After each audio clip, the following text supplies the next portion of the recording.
to this episode, Prophecy of the Last Hour. My name is Liz McGee, and I do have a third teaching in a series I've been doing on haSatan, the world of our enemy, so to speak, our adversary. And I have been trying to flush out some truly of the deeper levels of meaning that is in our text. My whole goal and aim is I'm trying to get myself out of kindergarten, and if you want to come along and try to understand and grow up into Christ, into all things, having deep understandings of these great mysteries. Today I'm going to do a third-part series, and I'm glad I'm going to do it. I'm going to get out of this this teaching series. It's never really fun to be talking about the other side, but it is necessary. And so while I did a teaching, you should listen to my other first two teachings on the kingdom of haSatan and wise as serpents. And this one will be titled, it all comes down to choose you this day. Choose. Every thought, every word, every action, every deed, breath by breath, moment by breath, moment by moment, we do have to choose who we will serve. So this is going to be a little bit more about some other code words, theologies, phraseologies, symbologies, theologies. There's so many of how this quote unquote the other side operates and affects us. So today I'm going to talk about two words that are not necessarily so much on the radar of a lot of people. Because in my opinion, most people do not get their truth. Have not really, in my opinion, this is my opinion, submitted themselves in a lot of ways to the older brother, to the writings that are in the house of Judah. All right? And there is so much there that we need to master. So this is all of my information is coming from text, from the writings, a lot of from Jewish mysticism of the house of Judah. A lot of this information, today when you Google and why it's so confusing, a lot of religions of the world have a lot of this information, but they don't have the big picture. They don't really have the pure stream that was given and preserved by Judah. That was their birthright. That was one that they were supposed to do, and basically they did it. That's why, Hinduism, Buddhism, any of your other isms, but I just want to stick with the ism that we can find in Judaism, which I believe has the cleanest stream to it. Okay, so that being said, now I have spoken a lot that a lot of this, the keys to the kingdom, the words are encoded, they're encrypted, there are many levels of meaning.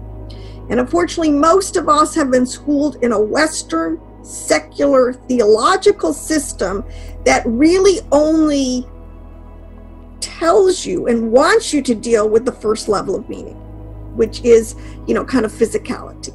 A literal, a tree is a tree and that's it. But that's not the case. So we're going to go into this. So that's what I'm saying. A lot of the words in Hebrew, you have to really get into the words in Hebrew and the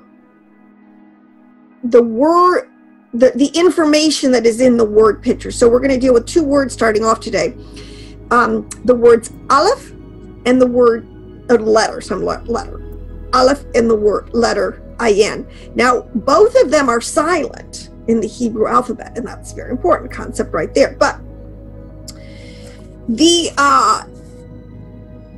word aleph, I actually did a teaching on this one of my YouTubes, because as a point, there is so much information in the letters, in the way they're kind of drawn, they're word pictures, and then they have little cantillation marks. You put vowels with them. There are so many ways in which you can give them nuanced meanings, and all that has to be kind of known. That's information we can know and we need to know. But when you're talking about the other side, a lot of times people will talk about a word ayin, the letter ayin, which can refer to, is packed into its meaning, the other side. When I say the other side, I'm talking about the kingdom of haSatan. Okay, I've taught a lot about how we live in a binary system that Elohim set up. It's not by accident, it's very purposeful. And there are two, like when you say there are two trees in the garden, there's two systems that are operating kind of side by side, yet at the same time contained, all within the bigger picture of what Elohim did. So these are things that, you know, you just have to kind of wrap your mind around. I talked about last week why you need to, the four worlds, that we are a being that continually operates in four levels, four dimensions, four worlds. And we also have to understand that we are a being that you know, made up of our physicality, and this, we have a soul life and we have a spirit, and that the different levels of our soul life, including our physical, our body, has to also be understood. It's like so in other words, those are the mathematical charts that you have to understand before you can get into higher levels of math. These are foundational, because a lot of these verses, when you start to unpack them, it's completely expected that you understand. So I've kind of flushed that out. Now when we go into the other side, known by when I said the evil eye, I have talked about that haSatan has access to three kind of programs that operate in us continually, and we're constantly interfacing with them, and he is constantly bombarding us from any of those different angles, from our body, our soul or our spirit, our nephesh, our ruach, and our neshama, for intents and purposes. And there's two higher levels of the soul, but for all intents and purposes, I'm not teaching from those today. So now to go into this concept, there's two words I was going to say: Klipot, the Klipot, and the Sitra Archa. These are two terms that are also used to describe this whole kingdom, and they have very important theological concepts that we need to master today. So one of the biggest problems, in my opinion, is like, okay, for evangelical Christians, because I come out of that worldview, all right? And I'm assuming a lot of my listeners are on the journey out of that box, just that little tiny slice of the pie, into getting all wisdom and understanding.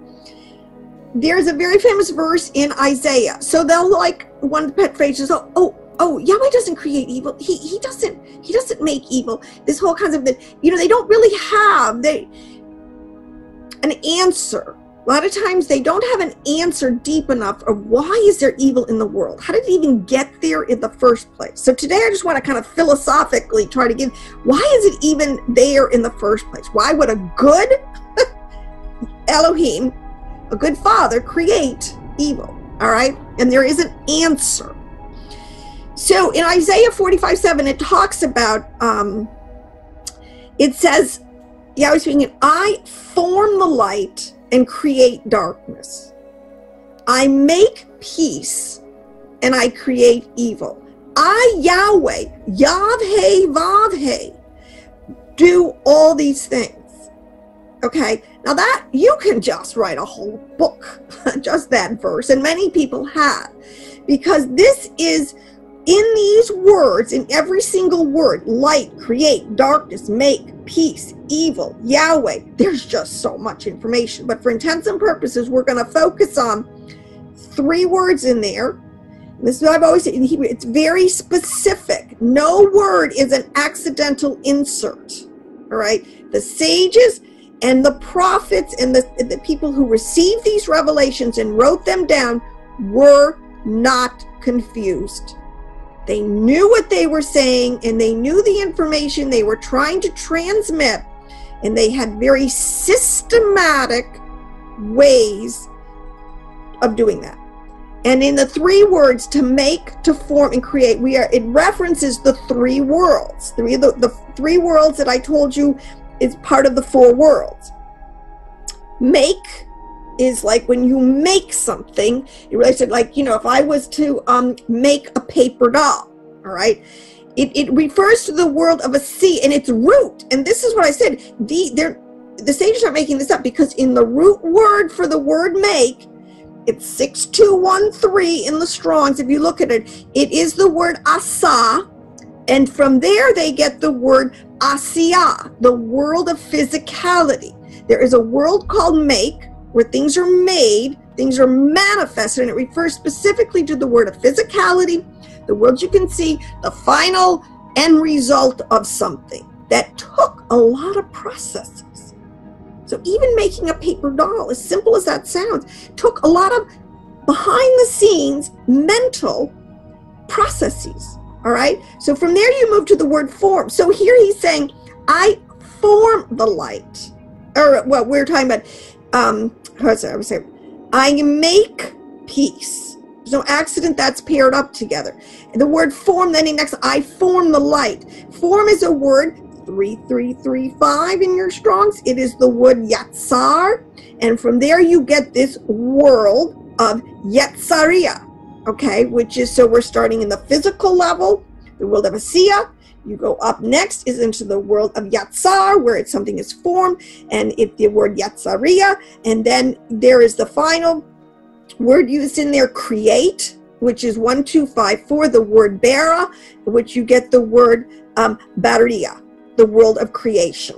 All right. So you have this whole thing, soup to nuts, is made up of many processes that start from unseen realms. Everything starts from an unseen, is sourced from higher realms or higher heavens, dimensions that are above us, realms that are more sublime. Now, this, let me just say here, I have to give a definition here. The word sublime is a word I picked to use today because, see, one of the things that is hard for our brain to get this, I struggle trying to mentally think this stuff through, meditate on it. But when it talks about higher, it's not really, people always want to stack things up like, and there is a sense of height, meaning, and I did this thing like things that are near and things that are far. The higher realms are far away because they're so different from our world of physicality. This is more I'm trying to say. We don't think height, and God is he's in the 80th floor of this thing. There is distance, but it's not so much in terms of the physical distance as in terms of it's so characteristically different. So it's higher. It's somewhere else. All right. So anyways, the word sublime is a word that means it's something that is of excellence or beauty or grandeur, and inspires great admiration, awe, or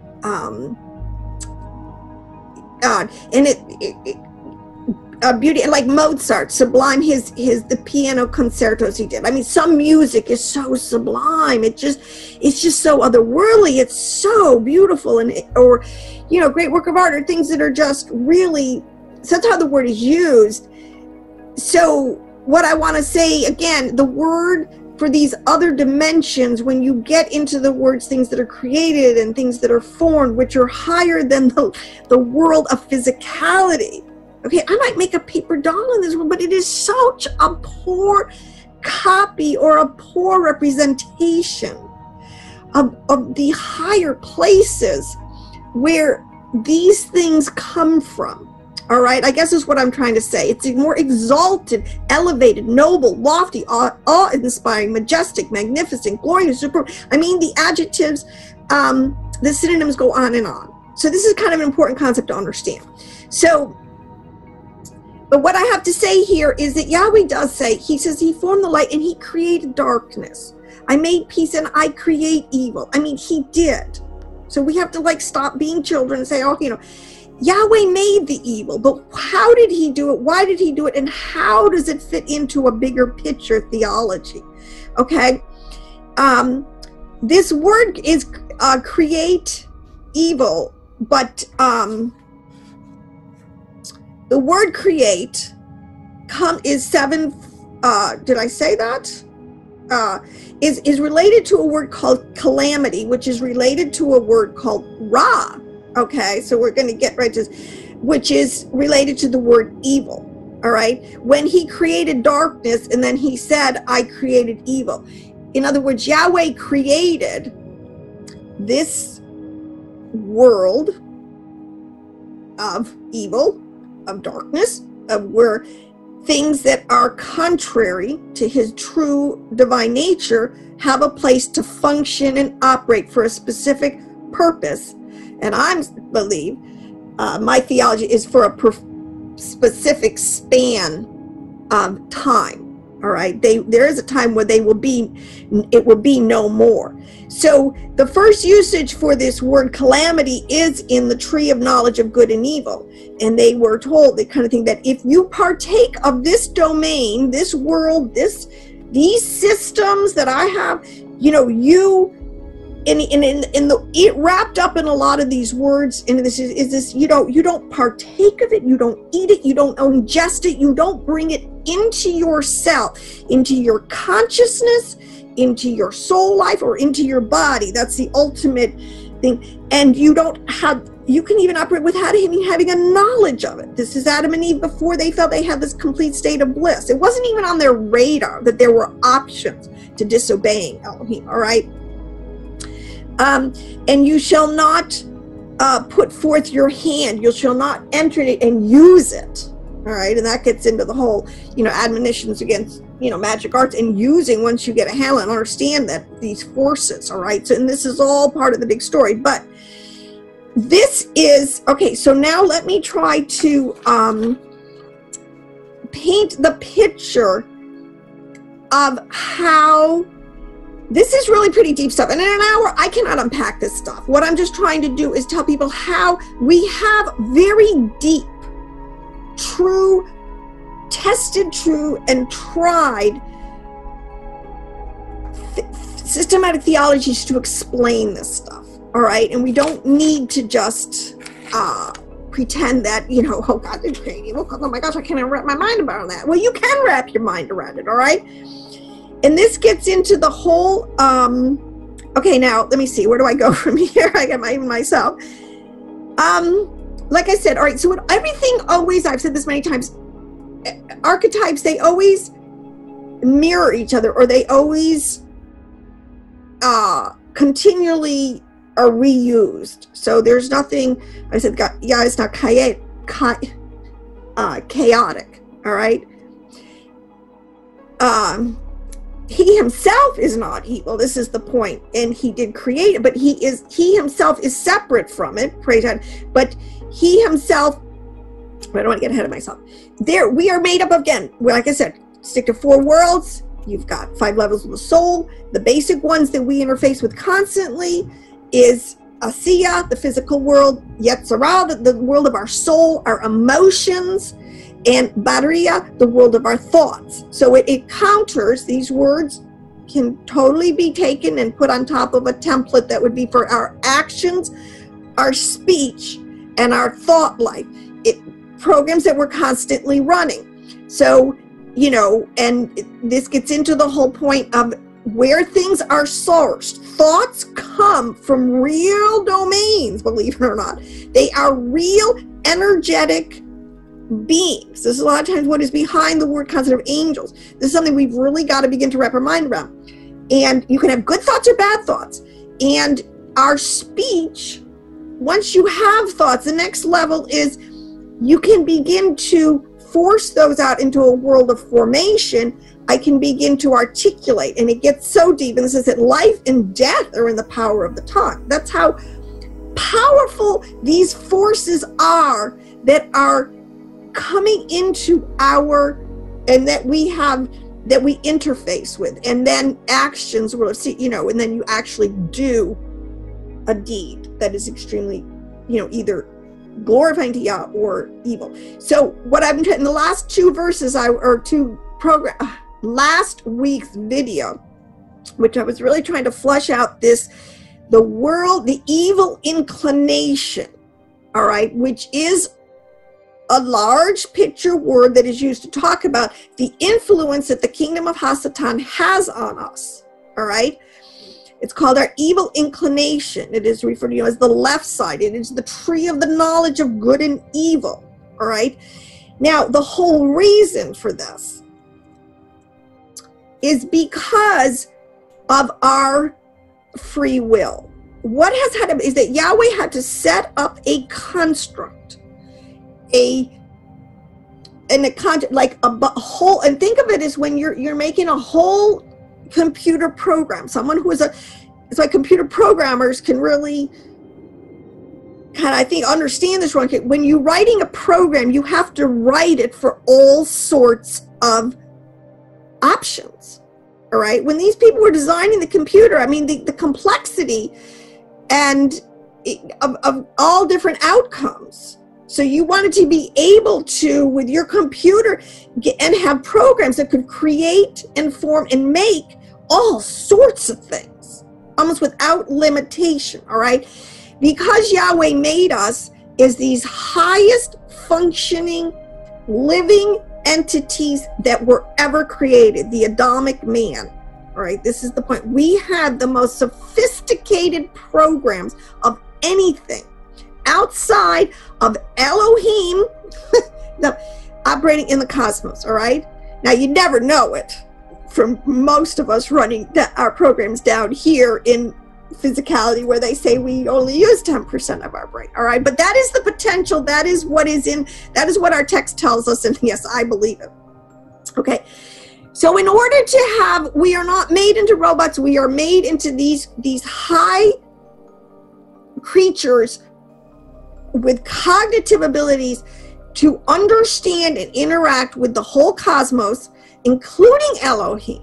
All right, and we can have this. He put programs that enable us to have a relationship with him. All right, now maybe you don't stand and have a face-to-face conversation with the God of the universe himself. Your whole atoms would blow up. I mean, that's really kind of, but we have programs that kind of filter it down, and this is the whole point. There's enough distance, so to speak, between the Yahweh and ourselves, but we can't communicate. We can have true relational interaction. That is, there are programs in us. This is that gets into the whole point of the different soul lives. Versus we can have tons of pure interaction with our physical world. All right, we can eat and we can run and we can build things. So there's so many programs that can do so many things. All right, now the whole thing runs, it's like I said, it's a binary system, it's a dualistic system, and in order to make this incredible Adamic sons of God, sons of Elohim, who had this great free will capacity at the highest level, and he put into it, this is the point, because we are this, one of the whole point of this whole discussion on haSatan, the whole point is, like I said, choose you this day who you will serve. Because in this lifetime, yes, we know all that if I obey the Father, I will have blessings. If I disobey him, I will have curses. I mean, that's, if you want your life to go well, try to operate from the right side. If you want it to be whatever, go to the left side, whatever. But the point is, it has nothing to do with this life. This whole system was set up to make a determination of us as individual little creations where we were going to spend our eternity, because this program is geared, the whole thing is so that we can eventually receive a program that will live forever, and where you're going to live forever in that. It's called the Olam Haba. This is the point. Everything I do in this life, everything you do in this life is determining where you're going to be functioning in the world to come. So this is why Yahweh did this. That's why this life is so important. Nothing should be taken for granted. Not one single thought, word, or deed you should take for granted. You should totally strive to please the Father, because it has eternal consequences, and this is all built into the system, and you can't run away from it. Hide your head in the sand. I mean, I don't really care, but you're going to have a rude awakening one day. Okay, so we have to understand that this whole construct, evil, the left side, the tree of the knowledge of good and evil, is an absolute necessary component to this construct, because we have to have choice. There's no getting around it, because we are making a choice of our free will. We are doing it where we will be in the Olam Haba. So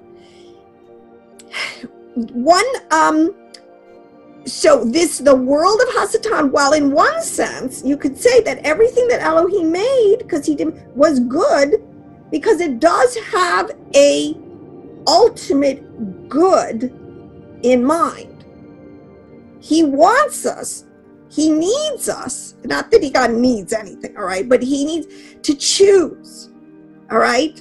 He really doesn't make robots, okay? We are not those beings, and praise Yahweh, we're not, all right?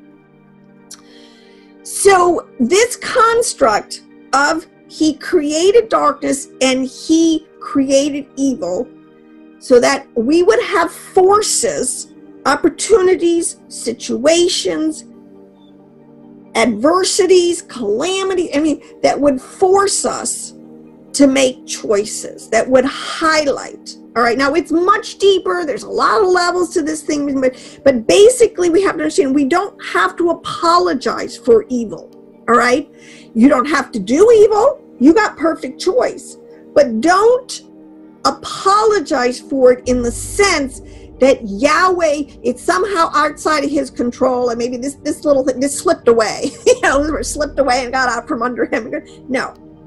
Nothing is outside of the control. And he has promised that he will bless you, he will keep you, he will preserve you, not only in this world, but in the world to come, if you will choose rightly.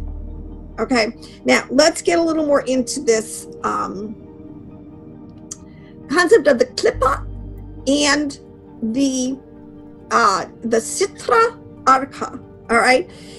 Because one of the things is, if you go on YouTube today, YouTube, but if you go on Google today, you guys, people, it's sad. They can get so much information so quick, but some of it is so over their heads, all right? So, there's so much information you can get today.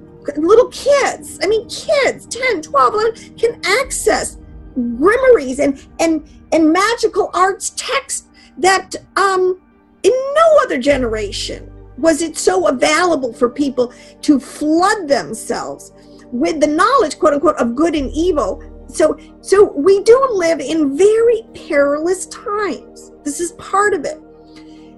Knowledge is something that in its best case scenario, you learn, a little bit at a time. You learn your foundation, then you go to the next level and the next level.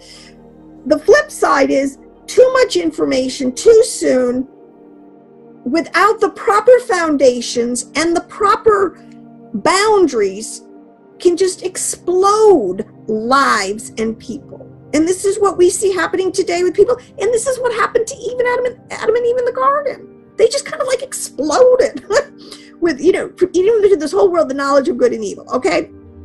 I always feel like, so, like I said, there are always two sides to everything. There's always a binary system, and there is always at the same time a triune system. All right. So,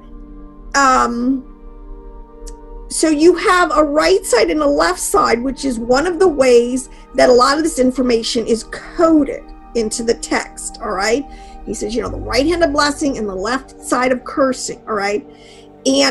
But another way that the sages have transfer a lot of this information in a temple I'm going to talk about. And I've done this before. This is a little nut. I believe this, oh my God, it's right outside my house in a tree. It's not like a hazelnut, I forget. But most nuts have this a lot of this inner. So like I said, there's no accident. So I'm telling you, the word Klipot is the word shell, husk, or peel.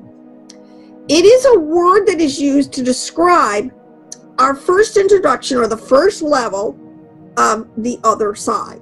So anybody born into physicality, this, there's so many, the first thing you realize, that child coming out, that obviously it's not very long before a child begins to understand that they have choice. They can manipulate their circumstances, and that there are some very powerful forces outside their control operating around them. And this is all, developmental awareness is, you got whole schools of psychology on this thing. But either way, this outer, everything that is a fruit, a seed, a flower, a plant, follows basically these templates where there's an outer shell. All right, and it's usually it's hard, or in different levels of hardness to it. Okay, but the point is, you have an outer shell that is protecting the insides. Now, this relates on first level to our bodies. We obviously have a body that, to a certain extent, houses and protects the systems that are going on inside of us. It's a good thing we have skin, to keep our blood inside, which is has our nephesh, our animating life force, so it doesn't spill out all over the place. Our organs that are functioning, that are doing very specific things. And believe me, people, the first level you understand is that our organs don't always just do things for us on the physical levels. The heart, the mind, the kidneys, these things are actually interfacing and operating and doing things within realms of the other dimensions. So that's why, you can store in our muscles negative energy. Okay, not just muscle fat, but negative energy. There's so many levels. Everything's kind of working together. So anyways, this outer is called a Klipot. Okay, and but inside it houses what you see, these two little holes: the seed, the fruit, the nut, the meat.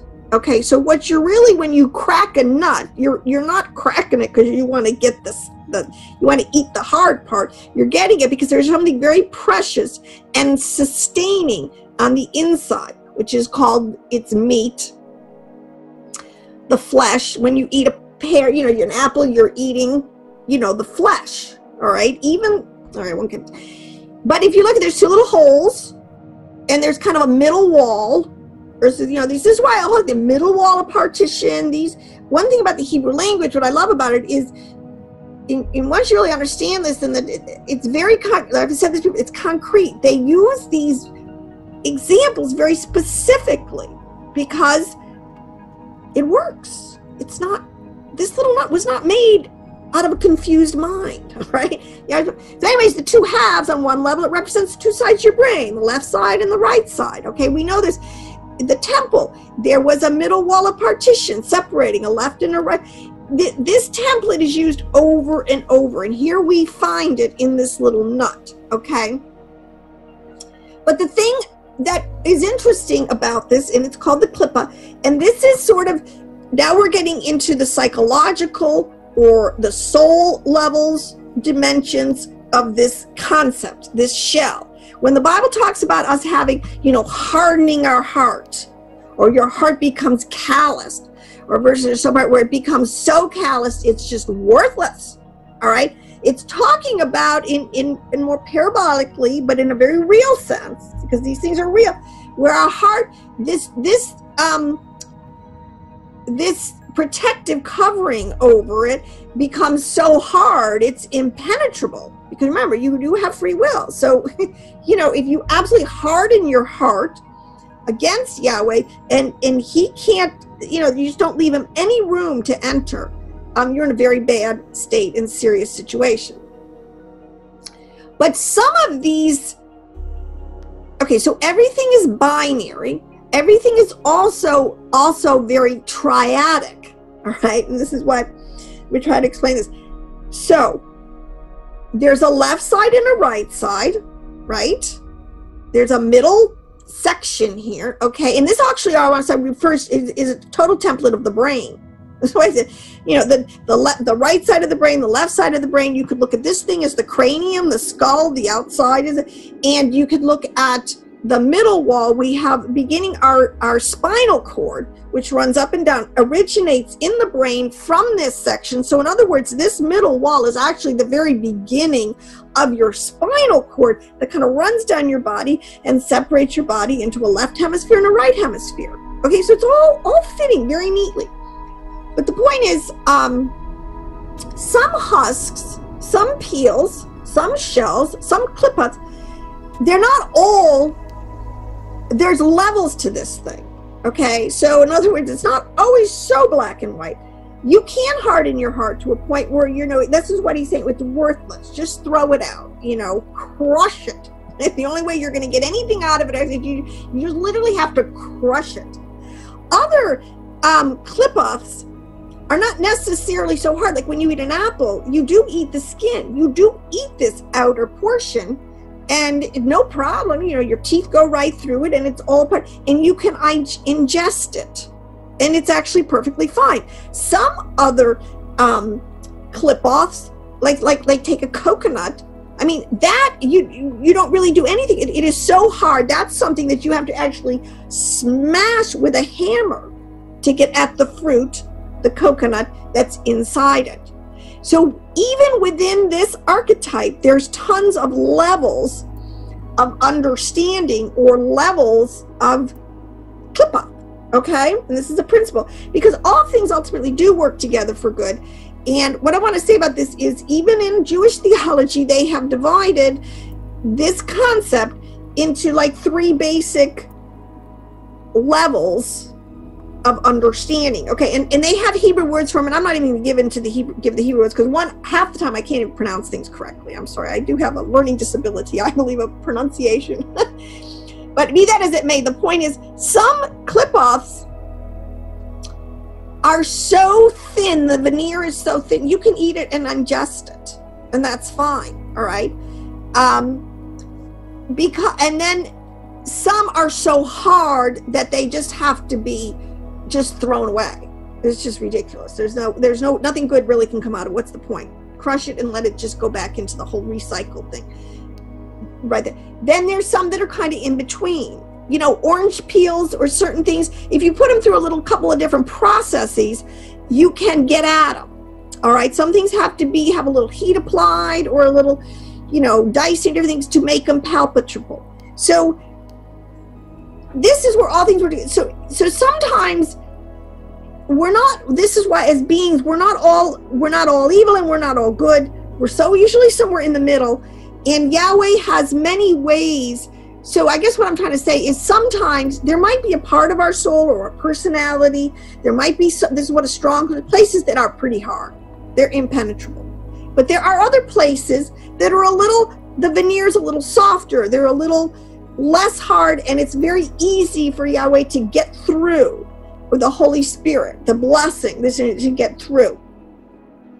But at the same time, this is why everything, the redeemable parts, Yahweh, he is going to, on a deeper level, he is going to redeem us body, soul, and spirit. So the Klipot, the shell, the husk, is not in its origination a completely evil thing, because it can be redeemed, and it will be redeemed. This is why in the new heaven and the new earth, and when we do, and heaven and earth, I just have to, are code words, all right?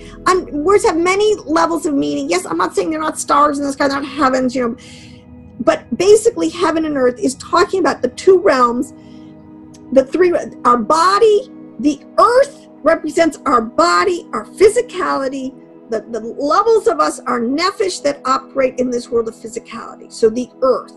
And then we have the heavens, refers to our programs that are running, like I told you, from the worlds of thought and the worlds of speech.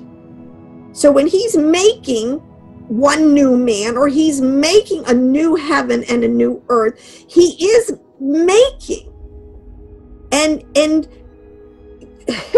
oh, so a whole new heaven and earth, a whole new, and it gets into the concept of Adam Cademan, or as Paul would talk about, the cosmic Christ, the body of Christ. He's making it, and it will have husk or Klipot, but it will be fully redeemed. So in other words, physicality is not totally bad in and of itself. That gets into the lower. It's what we do with it, or how we, because you know, because you have your heart, you have control over how hard this veneer is over your heart. And let's say these two holes in here represent your heart, your left side and your right side. You know, right. We have control. Yahweh made this thing with this level of hardness, and this thing, this fruit, this is what separates us from the other, is never going to change. Okay?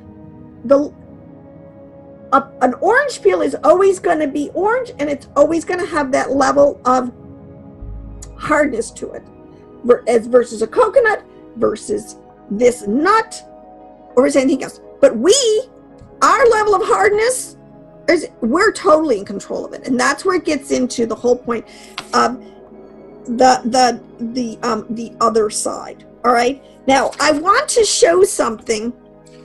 I started talking about the two letters Aleph and Ayin, which are silent letters in the Hebrew alphabet. Another silent. You know, there's many levels of meaning. This thing, they're there. Anybody who goes and reads Hebrew, I mean, Alephs are constantly used over and over and over again. Okay, but they don't have any pronunciation. You don't speak them, and that's a kind of a coded way of, you know, speaking of Yahweh, that he's all pervasive, he's all present, omnipotent, he's always in everything, but he's not necessarily visible to the physical eyes, to the physical ears, or even to the levels of the soul. All right, he's hidden, but at the same time he's totally immanent. This is a whole part of. Okay, one of the problems, I have to say this, one of the problems when people go online, or to unpack a lot of this information, like I said, we live in a time where just so much information is being thrown at us constantly. If you don't have the correct tools of exegesis in which to break it down, filter it correctly, systematize and categorize it, which is what the Jews have, people. Now, I know Judah has a huge problem called Yeshua HaMashiach. Yeshua HaMashiach that they don't understand. But nothing takes Yahweh by surprise. He knows that. He knew that. It's all part of the storyline, and it's all going to work together for good. All right? So don't throw the baby out with the bathwater. Okay? But when you're talking about these two realms, the tree of life and the tree of the knowledge of good and evil, you're talking about two side-by-side worlds, plural, dimensions, areas of influence that operate. But we have not always understood how the ancients, who knew this too, and the ancients who wrote our texts, okay, how the words they use that coded and categorized this, all right? This is why today the big thing is getting the keys to the kingdom, trying to get back, like Yeshua taught his disciples, how these words are to be correctly coded and classified. But today you have, well, here, let me I'm going to screen share something. I'm going to screen share this letter, IN, okay?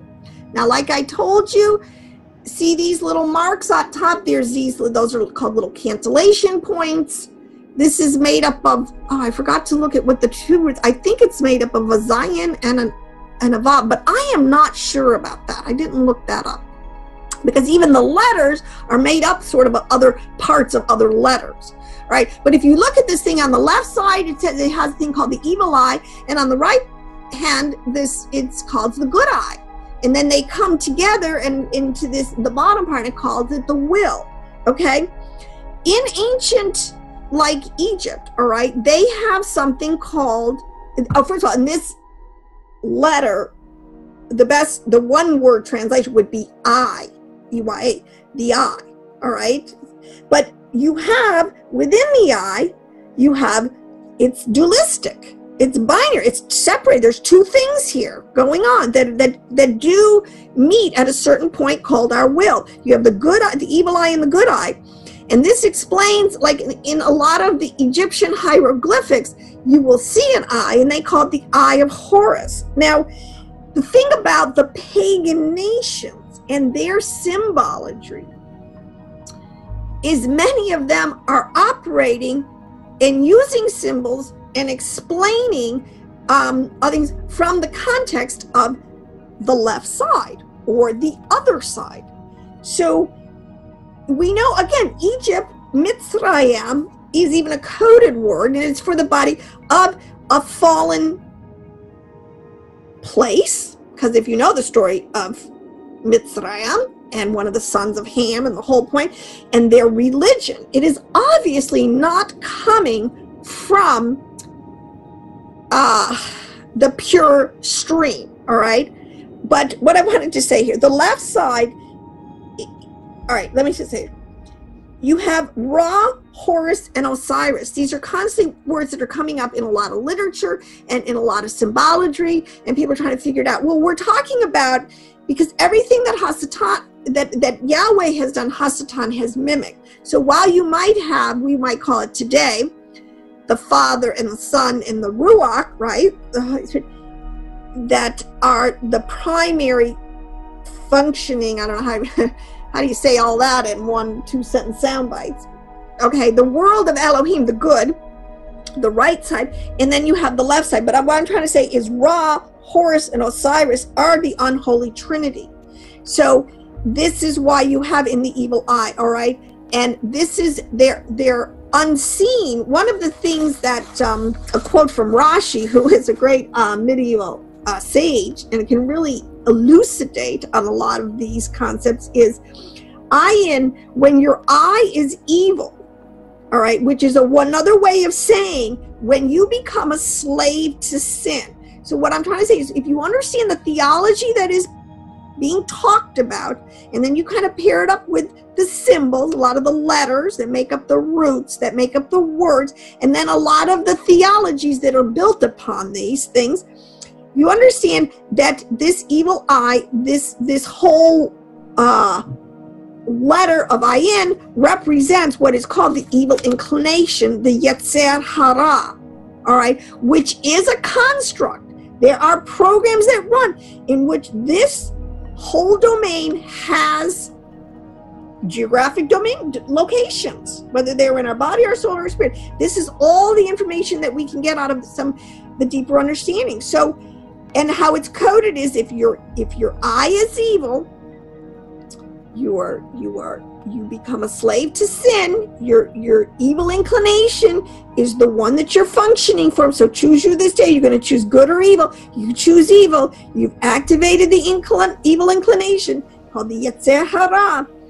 Rashi says that a heart and the eyes are the spies of the body and lead a person to transgress. So in other words, the main programs, the main dimensions that these options, I guess you'd say, have dominion, function, and origination, is the left side is called the evil eye, all right? And it's coded a lot in the ancient terminologies, you know, who you will serve. Obviously, Egypt served the god Ra, which is the left side, and then Osiris, I believe, is the child, and then Horus, because there's, and then in the Greek, I forget, you know, these names all get changed, whether you're looking at it in the Greek, in the Roman, in the in Hebrew, but we're basically talking about dominions and the theology, the concept, the same way, whether you're talking about it from the evil side or from the good side. So Ra, Horus, and Osiris is the unholy trinity. It is the world of haSatan, his little setup, from the left side, the evil eye, versus the good eye. And it says, if your eye be single, if you are operating from the right side, your eye is focused on good, you choose good, which, of course, what you choose, you have the will. So the word will is, you have the will built into your program. You have to choose. Nobody can live in this world in a state of just, you know, just total not choosing. All right, we're built into the system. The system propels us to make a decision one way or the other. And this is all built because and I said before, this whole system is being built so that people can, like it says, choose you this day who you're going to serve, because you're determining your place in the Olam Haba, the world to come, the new construct that Yahweh is making. So, let me go into a little more. Okay, now there's another whole, okay, another code words, a couple ways in which these things, because angels, let me try this here. When you make a decision, one way or the other, if you're going to activate and operate out of the left side or the right side, you activate what is called angels. All right, the angels do our bidding, which means once you pick a program, you know, once you make a decision, you've picked the program, you've picked the window that you're going to click on and open and operate from. The angels are the forces that have to obey us. These are the ones that are going to go forward. This is one level of explaining angels, all right, that they have to do our bidding. All right, either good or bad. That's why when you pray, you know, you're activating angelic forces to go. And or when you curse, that's why it's so powerful, these concepts, what's going on. If you pray for someone, Father, heal someone, you know, you're literally activating angelic energy and powers to go and bring that to pass. You know, help that person, be yourself, your spouse, your child, whatever, someone in the world. Conversely, if you're cursing someone, you know, somebody cuts you off on the road and it's like, you know, damn, you curse you know, or you when you have evil intentions and thoughts against people and you're like, oh man, I wish they would just, you know, I mean, we can probably think some pretty evil things about people, not even, you're activating angel demonic, you know, left side angels to go and do your will, your bidding. It's so powerful and important, and especially even when we speak over ourselves. This is why it's so important to speak what the word says about yourself, all right, and not to constantly repeat the lies, you know, of the enemy. Yes, you can be saved. It doesn't matter what you've done. Yes, you can have your soul elevated and become clean, and you can operate from a place of real holiness, all right. So these things are very important. But the three levels, like I was talking about, there's a triune nature of this thing. So that's why the first three letters, you know, 1, 2, and 3, there's so much packed into these. Because literally, all right, I don't want to digress into that. That would be a rabbit trail. So the three levels, the aspects of the Klipot, like I told you, there's sort of like there's sort of like this, like a neutral kind of part of it, there's a really evil part of it, or there is a redeemable part of it. All right, and it's all built into it. So like I said, some skins, Klipots, you can eat. Boom, just eat right through it. Doesn't even faze you. Some of it you've really got to just literally smash to bits to get at what's in there. And then some of it you have to work a little bit with. This is all allegorical ways of how even in ourselves, Yah has to deal with our will. You know, our klippa, the shell, you know, we put the barriers that we put between Yahweh, you know, there's levels to this thing. Okay, but the word translates this into three. They use three words called the great cloud, the whirlwind, or the blazing fire. In Ezekiel, there's a very famous verse where Ezekiel is saying, you know, how do I know it's you? I forget, you know, how do I know what's operating inside me? How do I know my revelation are from you? All right, and Yahweh comes, he says, look, I'm not in the storm, I'm not in the great cloud, I'm not in the world, I'm not in the fire, I am in this place. It's called Shalom, all right, in peace.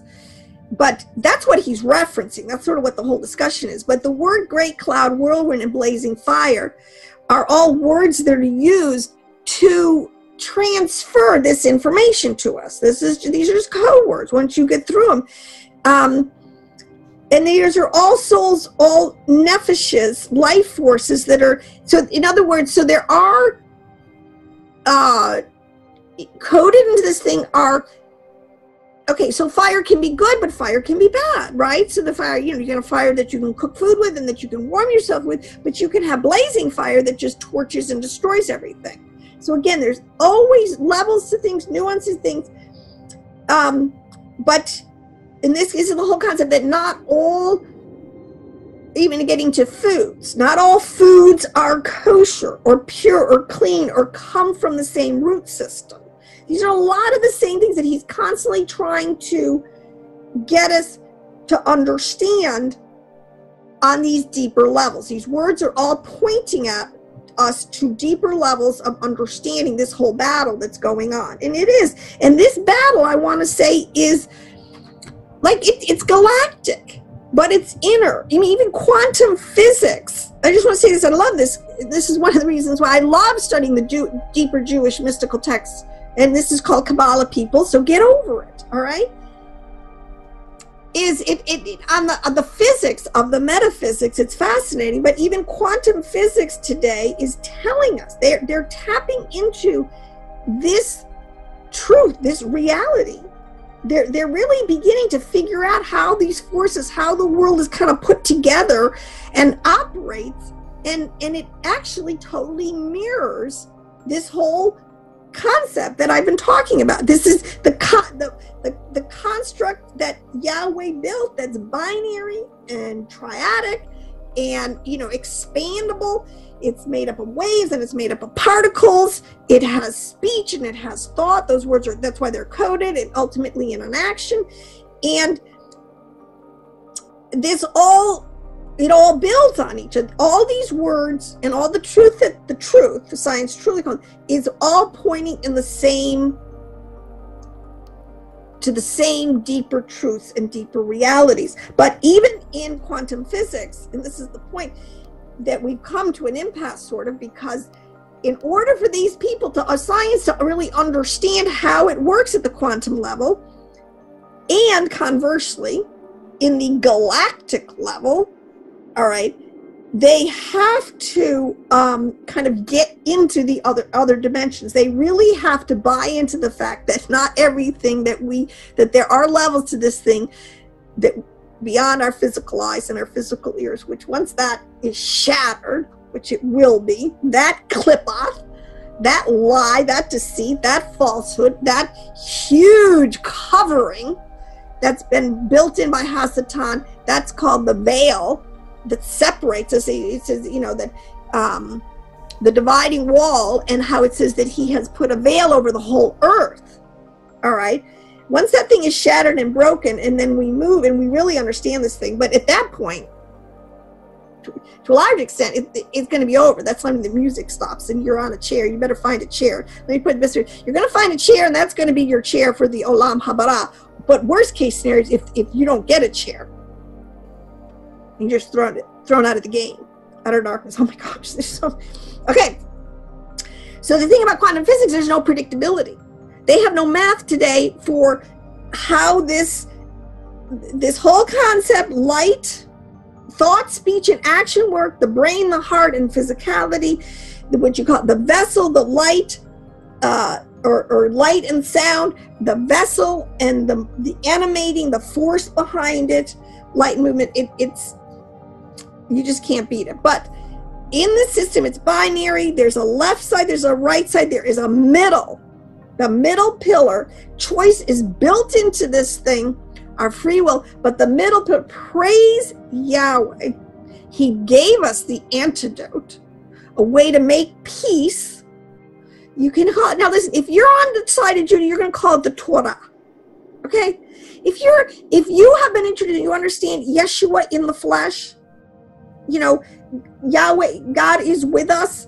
It's Yeshua. Torah, they're two sides of the same coin, okay? Different, the middle pillar, the balancer. This is the beauty of Israel. I don't care what words you give it. They're the same, okay? This is part of what's going to happen in the whole reunification of the whole house of Israel. We really are worshiping the same Father, having access through the same middle pillar, and it's a fact, and it's going to happen. So my last kind of point in this, which I wanted to say, so in the in the quantum level, which is really kind of describing what's going on with us, our inner man, when we struggle with these two systems, you know, the left side and the right side, and oh my goodness, what should I do? Wretched man that I am. It's so much easier always to do the left side than it is the right side. But we have help. So we have help through Yeshua HaMashiach. We have help through the Torah. All right. He is the word, written and oral. We can defeat this battle moment by moment, thought by thought, breath by breath. Okay. Now, this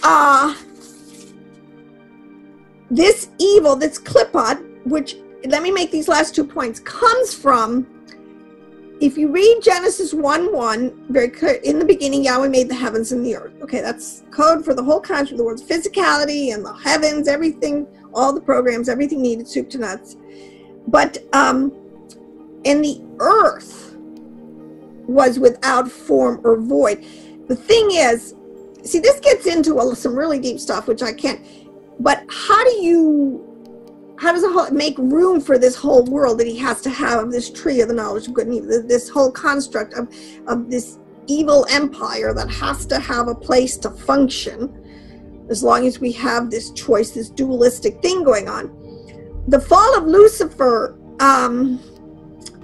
you know, this is from the world, the Klipot, or this other side. This is coded into the words on one level, is coded of the world of chaos, tahu, bahu. But the thing is, that's why Paul says, wretched man that I am, as long as I'm in this body, I have this issue going on, all right? But it's coded with, if you'll notice, the word says that the earth became without form or void, or tahu, bahu. These programs, Lucifer's fall, so in other words, what I'm trying to tell you is nothing took Yahweh by surprise.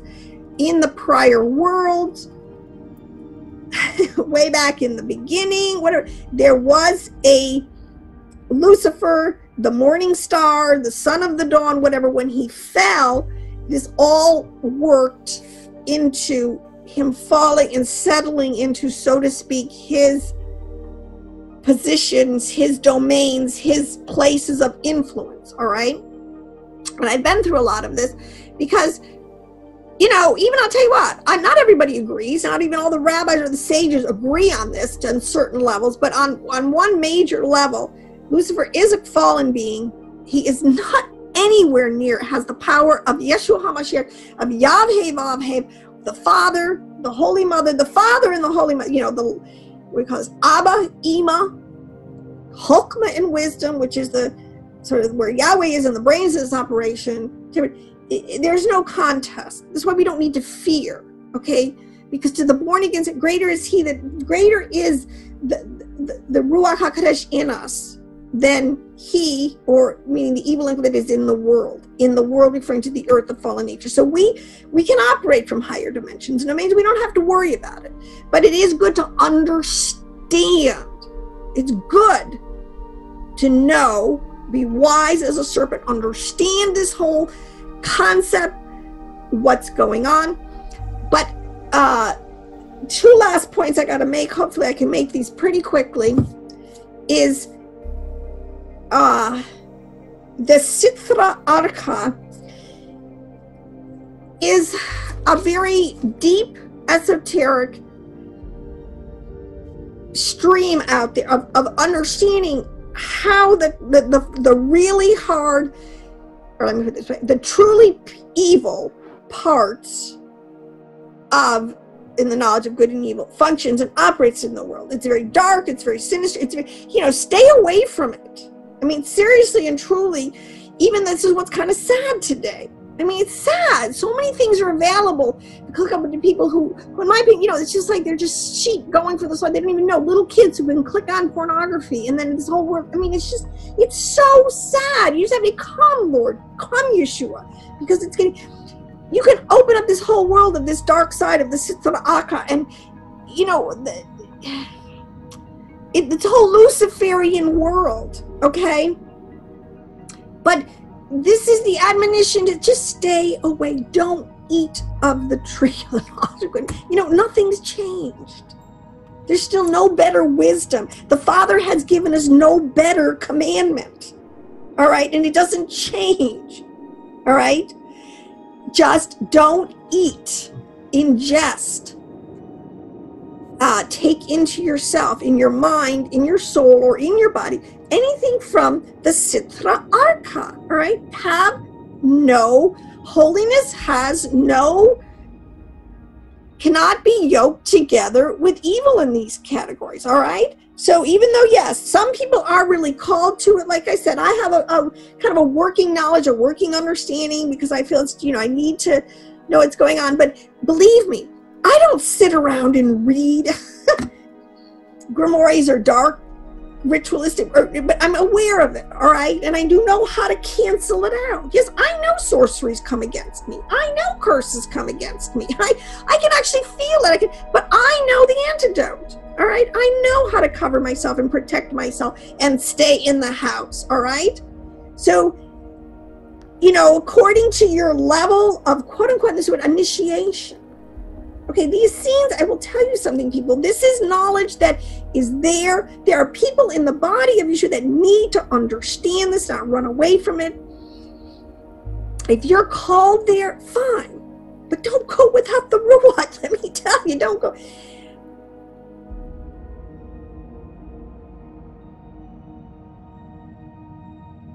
But, you know, wise as a serpent and harmless as a dove. The point is, because the brain in this whole cosmos of the action, the speech, and the thought, the three worlds, the world of Asiya, my actions, the world of Yetzirah, my speech, the world of Beriah, my thoughts. Beriah, the brain, is higher than all the others. Nothing trumps your mind. All right?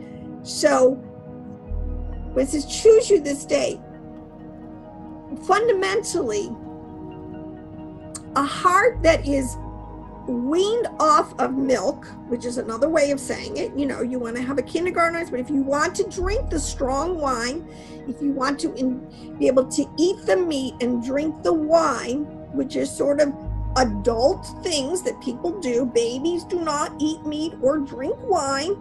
These are all ways the words are coded and used.